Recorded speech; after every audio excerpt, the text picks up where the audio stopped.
नमस्कार दोस्तों, आपका स्वागत है मेरे चैनल में।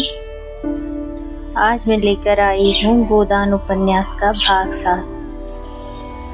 चलिए सुनते हैं भाग 7। यह अभिनय जब समाप्त हुआ तो उधर रंगशाला में धनुष यज्ञ समाप्त हो चुका था और सामाजिक प्रदर्शन की तैयारी हो रही थी, मगर इन सज्जनों को उसमें विशेष दिलचस्पी न थी। केवल मिस्टर मेहता देखने गए और आदि से अंत तक जमे रहे। उन्हें बड़ा मजा आ रहा था। बीच बीच में तालियां बजाते थे और फिर कहो का आग्रह करके अभिनेताओं को प्रोत्साहन भी देते जाते थे। राय साहब ने इस प्रहसन में एक मुकदमेबाज देहाती जमींदार का खाका उड़ाया था। कहने को तो प्रहसन था, मगर करुणा से भरा हुआ। नायिका का बात बात में कानून की धाराओं का उल्लेख करना, पत्नी पर केवल इसलिए मुकदमा दायर कर देना कि उसने भोजन तैयार करने में जरा सी देर कर दी। फिर वकीलों के नखरे और देहाती गवाहों की चालाकियां और झांसे। पहले गवाही के लिए चटपट तैयार हो जाना, मगर इजलास पर तलबी के समय खूब मनावन करना और नाना प्रकार की फरमाइशें करके उल्लू बनाना। ये सभी दृश्य देखकर लोग हंसी के मारे लौटे जाते थे। सबसे सुंदर वह दृश्य था जिसमें वकील गवाहों को उनके बयान रटा रहा था। गवाहों का बार बार भूलें करना, वकील का बिगड़ना, फिर नायक का देहाती बोली में गवाहों को समझाना और अंत में इजलास पर गवाहों का बदल जाना ऐसा सजीव और सत्य था कि मिस्टर मेहता उछल पड़े और तमाशा समाप्त होने पर नायक को गले लगा लिया और सभी नटों को एक एक मेडल देने की घोषणा की। राय साहब के प्रति उनके मन में श्रद्धा के भाव जाग उठे। राय साहब स्टेज के पीछे ड्रामे का संचालन कर रहे थे। मेहता दौड़कर उनके गले लिपट गए और मुग्ध होकर बोले, आपकी दृष्टि इतनी पैनी है, इसका मुझे अनुमान न था। दूसरे दिन जलपान के बाद शिकार का प्रोग्राम था। वहीं किसी नदी के तट पर बाग में भोजन बने, खूब जल क्रीड़ा की जाए और शाम को लोग घर आएं। देहाती जीवन का आनंद उठाया जाए। जिन मेहमानों को विशेष काम था वह तो विदा हो गए। केवल वे ही लोग बचे रहे जिनकी राय साहब से घनिष्ठता थी।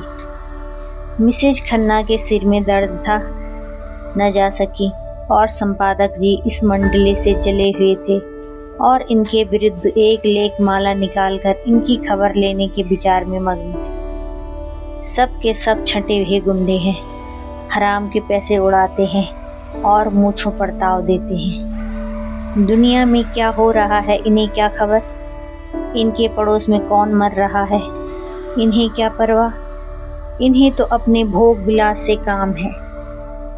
यह मेहता जो फिलॉसफर बना फिरता है, उसे यही धुन है कि जीवन को संपूर्ण बनाओ। महीने में 1000 मार लेते हो, तुम्हें अख्तियार है जीवन को संपूर्ण बनाओ। जिसको यह फिक्र दबाई डालती है कि लड़के का ब्याह कैसे हो, या बीमार स्त्री के लिए वैद्य कैसे आए, या आपकी घर का किराया किसके घर से आएगा, वह अपना जीवन कैसे संपूर्ण बनाए। छूटे सांड बने दूसरों के खेतों में मुंह मारते फिरते हो और समझते हो संसार में सब सुखी है। तुम्हारी आंखें तब खुलेंगी जब क्रांति होगी और तुमसे कहा जाएगा, बच्चा खेतों में चलकर हल जोतो। तब देखें तुम्हारा जीवन कैसे संपूर्ण होता है। और वह जो है मालती, जो 72 घाटों का पानी पीकर भी मिस बनी फिरती है, शादी नहीं करेगी। इससे जीवन बंधन में पड़ जाता है और बंधन में जीवन का पूरा विकास नहीं होता। बस जीवन का पूरा विकास इसी में है कि दुनिया को लूटे जाओ और निर्द्वंद विलास किए जाओ।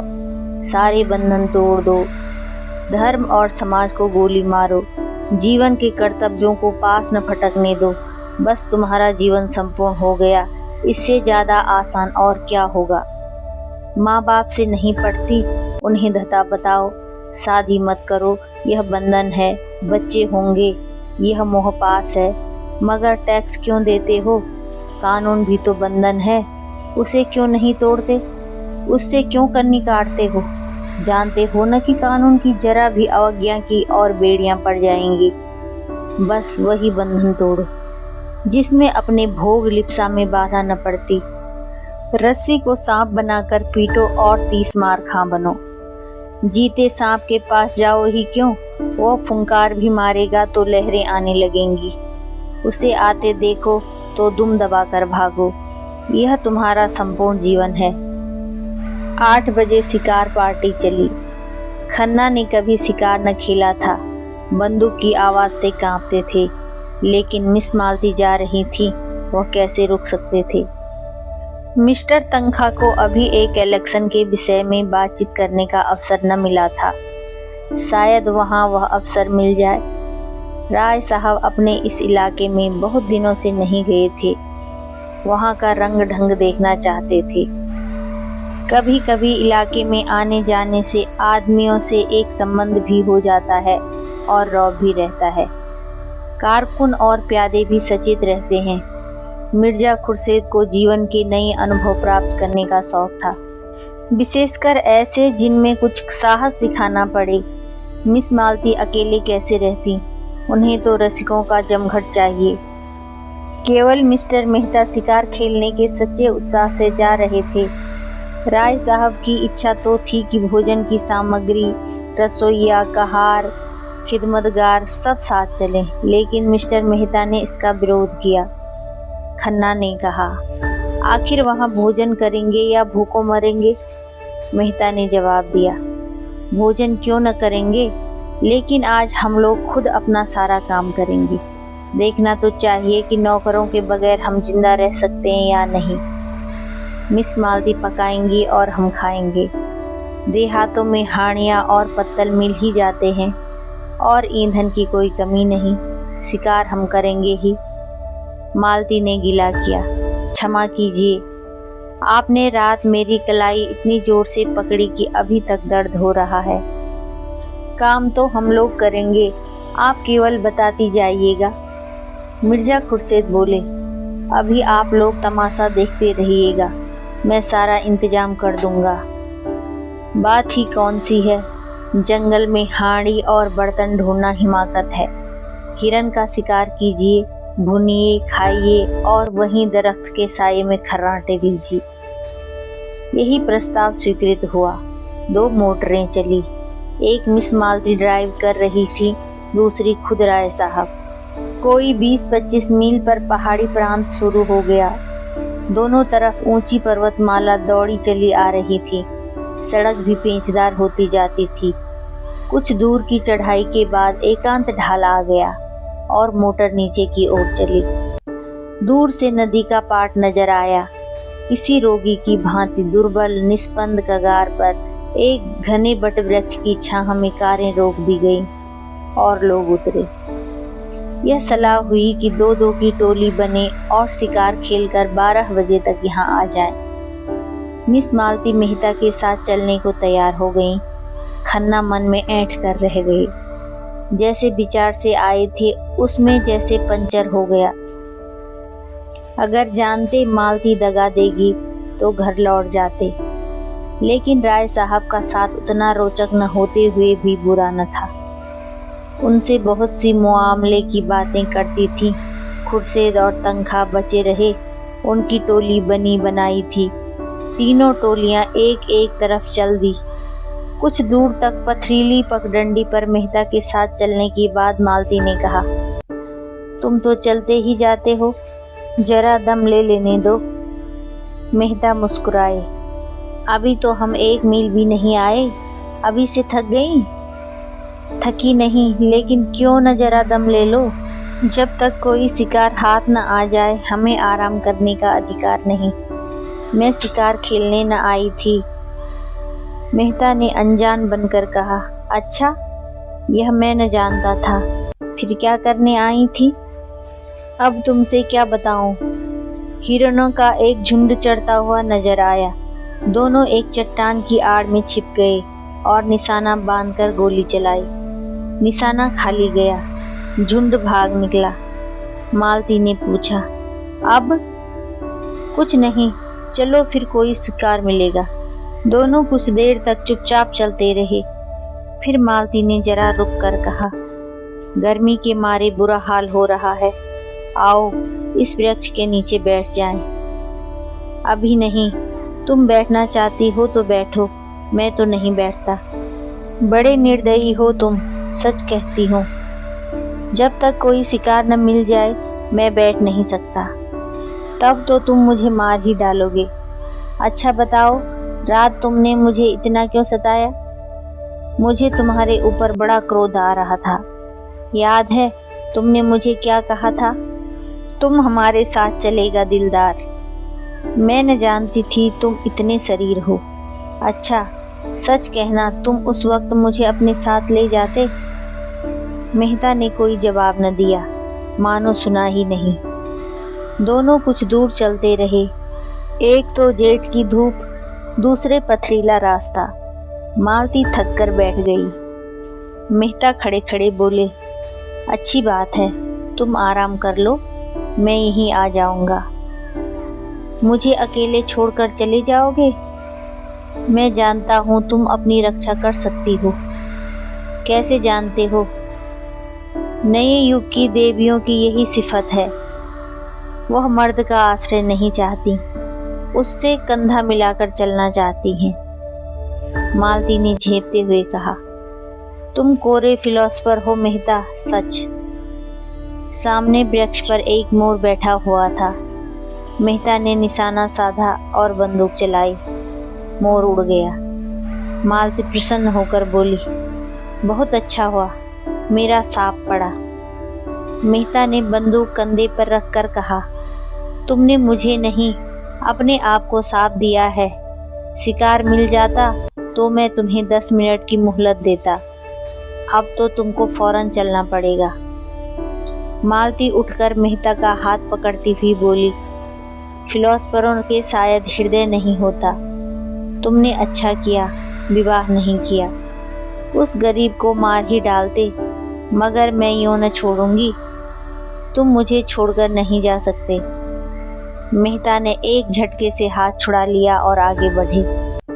मालती सजल नेत्र होकर बोली, मैं कहती हूँ मत जाओ, नहीं मैं इसी चट्टान पर सिर पटक दूंगी। मेहता ने तेजी से कदम बढ़ाए। मालती उन्हें देखती रही। जब वह 20 कदम निकल गई तो झुंझलाकर उठी और उनके पीछे दौड़ी। अकेले विश्राम करने में कोई आनंद न था। समीप आकर बोली, मैं तुम्हें इतना पशु न समझती थी। मैं जो हिरन मारूंगा उसकी खाल तुम्हें भेंट करूंगा। खाल जाए भाड़ में, मैं अब तुमसे बात न करूंगी। कहीं हम लोगों के हाथ कुछ न लगा और दूसरों ने अच्छे शिकार मारे तो मुझे बड़ी झेप होगी। एक चौड़ा नाला मुंह फैलाए बीच में खड़ा था। बीच की चट्टानें उसके दांतों सी लगती थी। धार में इतना वेग था कि लहरें उछली पड़ती थी। सूर्य मध्याह्न पर आ पहुंचा था और उसकी प्यारी किरणें जल में क्रीड़ा कर रही थी। मालती ने प्रसन्न होकर कहा, अब तो लौटना पड़ेगा। क्यों, उस पार चलेंगे? यहीं तो शिकार मिलेंगे। धारा में कितना वेग है, मैं तो बह जाऊंगी। अच्छी बात है, तुम यहीं बैठो, मैं जाता हूँ। हाँ आप जाइए, मुझे अपनी जान से बैर नहीं है। मेहता ने पानी में कदम रखा और पांव साधे हुए चले। ज्यों-ज्यों आगे जाते थे पानी गहरा होता जाता था, यहाँ तक कि छाती तक आ गया। मालती अधीर हो उठी। शंका से मन चंचल हो उठा। ऐसी विकलता तो उसे कभी न होती थी। ऊंचे स्वर में बोली, पानी गहरा है, ठहर जाओ, मैं भी आती हूँ। नहीं नहीं, तुम फिसल जाओगी, धार तेज है। कोई हरज नहीं, मैं आ रही हूँ, आगे न बढ़ना, खबरदार। मालती साड़ी ऊपर चढ़ाकर नाले में बैठी, मगर 10 हाथ आते आते पानी उसकी कमर तक आ गया। मेहता घबराए। दोनों हाथ से उसे लौट जाने को कहते हुए बोले, तुम यहाँ मत आओ मालती, यहाँ तुम्हारी गर्दन तक पानी है। मालती ने एक कदम और आगे बढ़ाकर कहा, होने दो, तुम्हारी यही इच्छा है कि मैं मर जाऊं तो तुम्हारे पास ही मरूंगी। मालती पेट तक पानी में थी। धारा इतनी तेज थी कि मालूम होता था कदम उखड़ा। मेहता लौट पड़े और मालती को एक हाथ से पकड़ लिया। मालती ने नसीली आंखों में रोष भरकर कहा, मैंने तुम्हारे जैसा बेदर्द आदमी कभी न देखा था, बिल्कुल पत्थर हो। खैर, आज सता लो, जितना सताते बने, मैं भी कभी समझूंगी। मालती के पांव उखड़ते हुए मालूम हुए। वह बंदूक संभालती हुई उनसे चिपट गई। मेहता ने आश्वासन देते हुए कहा, तुम यहाँ खड़ी नहीं रह सकती, मैं तुम्हें अपने कंधे पर बिठाई लेता हूँ। मालती ने भ्रिकुटी टेढ़ी करके कहा, तो उस पार जाना क्या इतना जरूरी है? मेहता ने कुछ उत्तर न दिया। बंदूक कनपट्टी से कंधे पर दबा ली और मालती के दोनों हाथों से उठाकर कंधे पर बिठा लिया। मालती अपनी पुलक को छिपाती हुई बोली, अगर कोई देख ले, भद्दा तो लगता है। 2 पग के बाद उसने करुण स्वर में कहा, अच्छा बताओ, मैं यहाँ पानी में डूब जाऊं तो तुम्हें रंज हो या न हो? मैं तो समझती हूँ तुम्हें बिल्कुल रंज न होगा। मेहता ने आहत स्वर में कहा, तुम समझती हो मैं आदमी नहीं हूँ? मैं तो यही समझती हूँ, क्यों छिपाऊं? सच कहती हो मालती?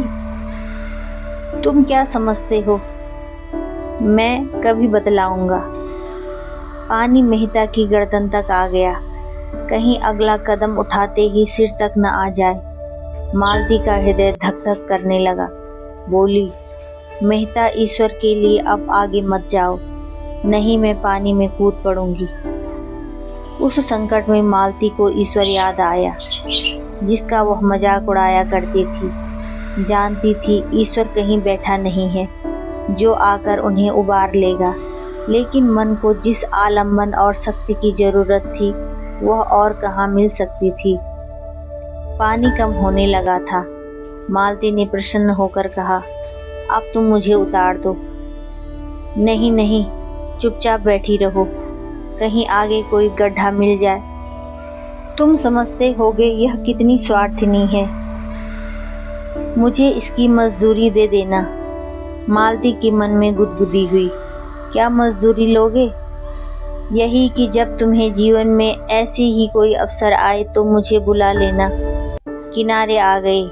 मालती ने रेत पर अपनी साड़ी का पानी निचोड़ा, जूते का पानी निकालकर मुंह हाथ धोया, पर ये शब्द अपने रहस्यमय आशय के साथ उसके सामने नाचते रहे। उसने इस अनुभव का आनंद उठाते हुए कहा, यह दिन याद रहेगा। मेहता ने पूछा, तुम बहुत डर रही थी?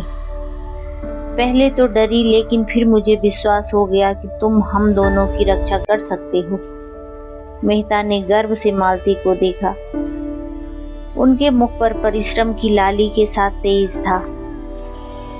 मुझे यह सुनकर कितना आनंद आ रहा है, तुम यह समझ सकोगी मालती? तुमने समझाया कब? उल्टे और जंगलों में घसीटते फिरते हो, और अभी फिर लौटते वक्त यही नाला पार करना पड़ेगा। तुमने कैसी आफत में जान डाल दी। मुझे तुम्हारे साथ रहना पड़े तो एक दिन न पटे। मेहता मुस्कुराए। इन शब्दों का संकेत खूब समझ रहे थे। तुम मुझे इतना दुष्ट समझती हो, और जो मैं कहूँ कि तुमसे प्रेम करता हूँ, मुझसे विवाह करोगी? ऐसे काठ कठोर से कौन विवाह करेगा? रात दिन जलाकर मार डालेगा। और मधुर नेत्रों से देखा, मानो कह रही हो, इसका आशय तुम खूब समझते हो, इतने बुद्धू नहीं हो। मेहता ने जैसे सचेत होकर कहा, तुम सच कहती हो मालती, मैं किसी रमणी को प्रसन्न नहीं रख सकता। मुझसे कोई स्त्री प्रेम का स्वांग नहीं कर सकती। मैं उसके अंतःस्थल तक पहुंच जाऊंगा, फिर उससे अरुचि हो जाएगी। मालती कांप उठी। इन शब्दों में कितना सत्य था। उसने पूछा, बताओ तुम कैसे प्रेम से संतुष्ट होगे? बस यही कि जो मन में हो वही मुख पर हो। मेरे लिए रंग रूप और हाव भाव और नाजो अंदाज का मूल्य उतना ही है जितना होना चाहिए। मैं वह भोजन चाहता हूँ जिससे आत्मा की तृप्ति हो। उत्तेजक और शोषक पदार्थों की मुझे जरूरत नहीं। मालती ने होठ सिकोड़कर ऊपर को सांस खींचते हुए कहा, तुमसे कोई पेश न पाएगा, एक ही घाघ हो। अच्छा बताओ, मेरे विषय में तुम्हारा क्या ख्याल है? मेहता ने नटखटपन से मुस्कुराकर कहा, तुम सब कुछ कर सकती हो, बुद्धिमती हो, चतुर हो, प्रतिभावान हो, दयालु हो, चंचल हो, स्वाभिमानी हो, त्याग कर सकती हो, लेकिन प्रेम नहीं कर सकती। मालती ने पैनी दृष्टि से ताक कर कहा, झूठे हो, बिल्कुल झूठे। मुझे तुम्हारा यह दावा निस्सार मालूम होता है कि तुम नारी हृदय तक पहुंच जाते हो। दोनों नाले के किनारे किनारे चले जा रहे थे। 12 बज चुके थे, पर अभी मालती को न विश्राम की इच्छा थी न लौटने की। आज के संभाषण में उसे एक ऐसा आनंद आ रहा था जो उसके लिए बिल्कुल नया था। उसने कितने ही विद्वानों और नेताओं को एक मुस्कान में, एक चितवन में, एक रसीले वाक्य में उल्लू बनाकर छोड़ दिया था। ऐसी बालू की दीवार पर वह जीवन का आधार नहीं रख सकती थी। आज उसे वह कठोर ठोस पत्थर सी भूमि मिल गई थी जो फावड़ों से चिंगारियां निकाल रही थी और उसकी कठोरता उसे उत्तरोत्तर मोह लेती थी। धाई की आवाज हुई। एक लाल सर नाले पर उड़ा जा रहा था। मेहता ने निशाना मारा। चिड़िया चोट खाकर भी कुछ दूर उड़ी, फिर बीजधार में गिर पड़ी और लहरों के साथ बहने लगी। अभी जाकर लाता हूँ, जाती कहाँ है? यह कहने के साथ वह रेत में दौड़े और बंदूक किनारे पर रख गड़ाप से पानी में कूद पड़े और बहाव की ओर तैरने लगे। मगर आध मील तक पूरा जोर लगाने पर भी चिड़िया न पा सकी। चिड़िया मरकर भी जैसे उड़ी जा रही थी। सहसा उन्होंने देखा, एक युवती किनारे की झोपड़ी से निकली। चिड़िया को बहते देख साड़ी को जांघों पर चढ़ाया और पानी में घुस पड़ी। एक क्षण में उसने चिड़िया पकड़ ली और मेहता को दिखाती हुई बोली, पानी से निकल आओ बाबूजी, तुम्हारी चिड़िया यह है। मेहता युवती की चपलता और साहस देखकर मुग्ध हो गए। तुरंत किनारे की ओर हाथ चलाए और 2 मिनट में युवती के पास जा खड़े हुए। युवती का रंग था तो काला और वह भी गहरा। कपड़े बहुत ही मैले और फुहड़। आभूषण के नाम पर केवल हाथों में 2-2 चूड़ियां। सिर के बाल उलझे अलग अलग। मुखमंडल पर कोई भाग ऐसा नहीं जिसे सुंदर या सुघड़ कहा जा सके। लेकिन उस स्वच्छ निर्मल जलवायु ने उसके कालेपन में ऐसा लावण्य भर दिया था और प्रकृति की गोद में पलकर उसके अंग इतने सुडौल, सुगठित और स्वच्छंद हो गए थे कि यौवन का चित्र खींचने के लिए उससे सुंदर कोई रूप न मिलता। उसका सबल स्वास्थ्य जैसे मेहता के मन में बल और तेज भर रहा था। मेहता ने उसे धन्यवाद देते हुए कहा, तुम बड़े मौके से पहुंच गई, नहीं मुझे न जाने कितनी दूर तैरना पड़ता। युवती ने प्रसन्नता से कहा, मैंने तुम्हें तैरते आते देखा तो दौड़ी। शिकार खेलने आए होंगे? हाँ, आए तो थे शिकार ही खेलने, मगर दोपहर हो गई और यही चिड़िया मिली है। तेंदुआ मारना चाहो तो मैं उसका ठौर दिखा दूं। रात को यहाँ रोज पानी पीने आता है, कभी कभी दोपहर में भी आ जाता है। फिर जरा सकुचाकर सिर झुकाकर बोली, उसकी खाल हमें देनी पड़ेगी। चलो मेरे द्वार पर, वहाँ पीपल की छाया है। यहाँ धूप में कब तक खड़े रहोगे? कपड़े भी तो गीले हो गए हैं। मेहता ने उसकी देह से चिपकी हुई गीली साड़ी की ओर देखकर कहा, तुम्हारे कपड़े भी तो गीले हैं। उसने लापरवाही से कहा, ओह, हमारा क्या है, हम तो जंगल के हैं, दिन दिन भर धूप और पानी में खड़े रहते हैं, तुम थोड़े ही रह सकते हो। लड़की कितनी समझदार है और बिल्कुल गंवार। तुम खाल लेकर क्या करोगी? हमारे दादा बाजार में बेचते हैं, यही तो हमारा काम है। लेकिन दोपहरी यहाँ काटें तो तुम खिलाओगी क्या? युवती ने लजाते हुए कहा, तुम्हारे लायक हमारे घर में क्या है? मक्के की रोटियां खाओ, जोधरी है। चिड़े का सालन पका दूंगी, तुम बताते जाना जैसे बनाना हो। थोड़ा सा दूध भी है। हमारी गैया को एक बार तेंदुए ने घेरा था, उसे सींगों से भगाकर भाग आई। तब से तेंदुआ उससे डरता है। लेकिन मैं अकेला नहीं हूँ, मेरे साथ एक औरत भी है। तुम्हारी घरवाली होगी? नहीं, घरवाली तो अभी नहीं है, जान पहचान की है। तो मैं दौड़कर उनको बुला लाती हूँ, तुम चलकर छाह में बैठो। नहीं नहीं, मैं बुला लाता हूँ। तुम थक गए होगे, शहर का रहे या जंगल में काहे आते होंगे। हम तो जंगली आदमी हैं, किनारे ही तो खड़ी होंगी। जब तक मेहता कुछ बोले वो हवा हो गई। मेहता ऊपर चढ़कर पीपल की छांव में बैठे। इस स्वच्छंद जीवन से उनके मन में अनुराग उत्पन्न हुआ। सामने की पर्वतमाला दर्शन तत्व की भांति अगम्य और अत्यंत फैली हुई, मानो ज्ञान का विस्तार कर रही हो। मानो आत्मा उस ज्ञान को, उस प्रकाश को, उस अगम्यता को, उसके प्रत्यक्ष विराट रूप को देख रही हो। दूर के एक बहुत ऊंचे शिखर पर एक छोटा सा मंदिर था, जो उस अगम्यता में बुद्धि की भांति ऊंचा पर खोया हुआ सा खड़ा था। मानो वहां तक पर मारकर पक्षी विश्राम लेना चाहता है और कहीं स्थान नहीं पाता। मेहता इन्हीं विचारों में डूबे हुए थे कि युवती मिस मालती को साथ लिए आ पहुंची। एक वन पुष्प की भांति धूप में खिली हुई, दूसरी गमले के फूल की भांति धूप में मुरझाई और निर्जीव। मालती ने बेदिली के साथ कहा, पीपल की छांव बहुत अच्छी लग रही है क्या? और यहाँ भूख के मारे प्राण निकले जा रहे हैं। युवती दो बड़े बड़े मटके उठा लाई और बोली, तुम जब तक यहीं बैठो, मैं अभी दौड़कर पानी लाती हूँ, फिर चूल्हा जला दूंगी और मेरे हाथ का खाओ तो मैं एक क्षण में बाटियां सेक दूंगी।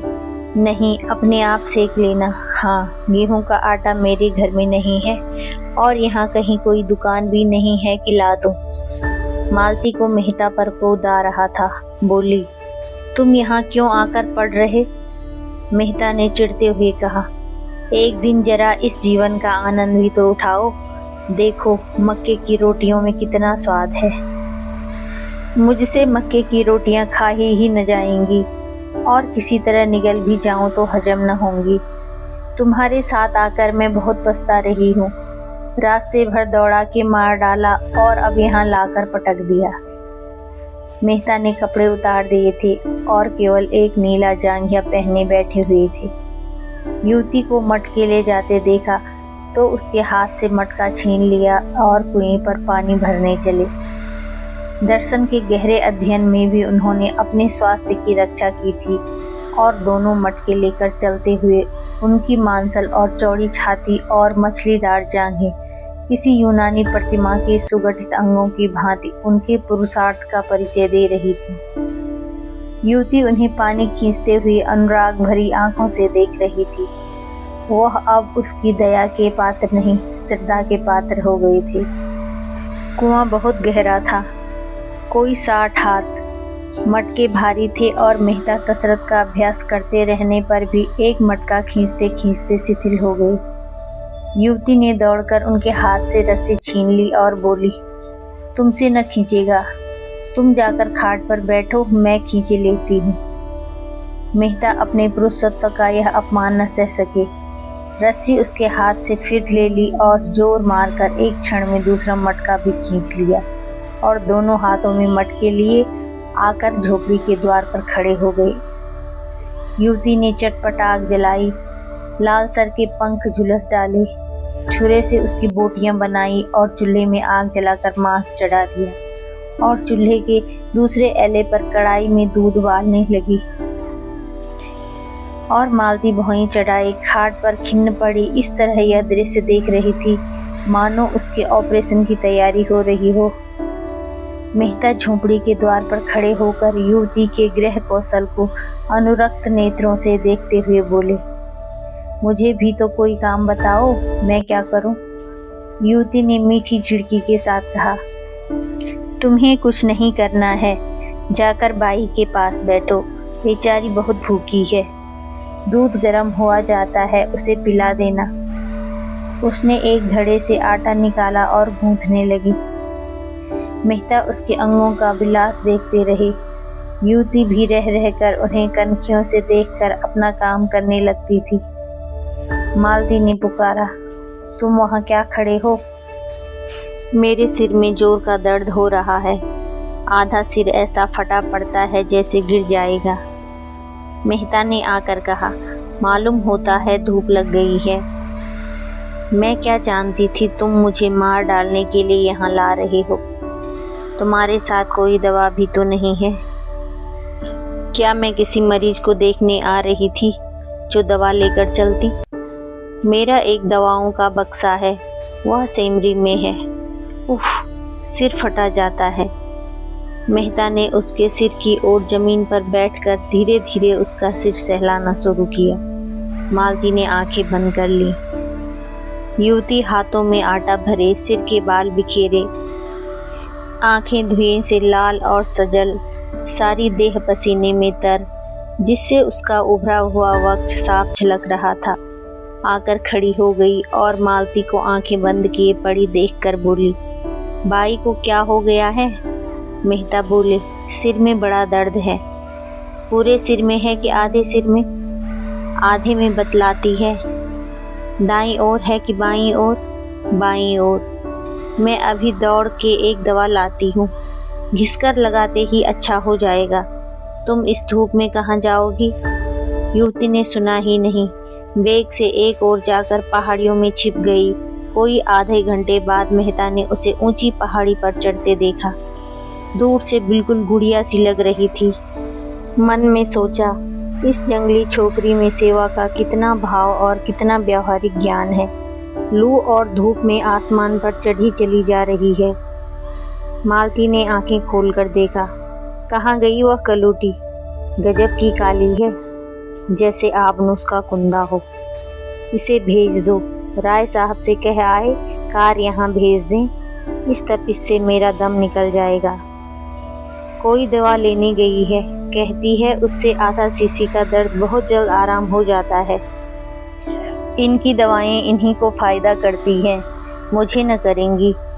तुम तो इस छोकरी पर लट्टू हो गए हो। कितने छिछोरे हो, जैसे रूह वैसे फरिश्ते। मेहता को कटु सत्य कहने में संकोच न होता था। कुछ बातें तो उसमें ऐसी हैं कि अगर तुम में होती तो तुम सचमुच देवी हो जाती। उसकी खूबियाँ उसे मुबारक। मुझे देवी बनने की इच्छा नहीं। तुम्हारी इच्छा हो तो मैं जाकर कार लाऊं। यद्यपि कार यहाँ आ भी सकेगी, मैं नहीं कह सकता। उस कलूटी को क्यों नहीं भेज देते? वह तो दवा लेने गई है, फिर भोजन पकाएगी। तो आज आप उसके मेहमान हैं। शायद रात को भी यहीं रहने का विचार होगा। रात को शिकार भी तो अच्छे मिलते हैं। मेहता ने इस आपेक्ष से चिढ़कर कहा, इस युवती के प्रति मेरे मन में जो प्रेम और श्रद्धा है वह ऐसी है कि अगर मैं उसकी ओर वासना से देखूं तो आंखें फूट जाएं। मैं अपने किसी घनिष्ठ मित्र के लिए भी इस धूप और लू में उस ऊंची पहाड़ी पर न जाता, और हम केवल घड़ी भर के मेहमान हैं। यह वह जानती है। वह किसी गरीब औरत के लिए भी इसी तत्परता से दौड़ जाएगी। मैं विश्व बंधुत्व और विश्व प्रेम पर केवल लेख लिख सकता हूँ, केवल भाषण दे सकता हूँ। वह उस प्रेम और त्याग का व्यवहार कर सकती है। कहने से करना कहीं कठिन है, इसे तुम भी जानती हो।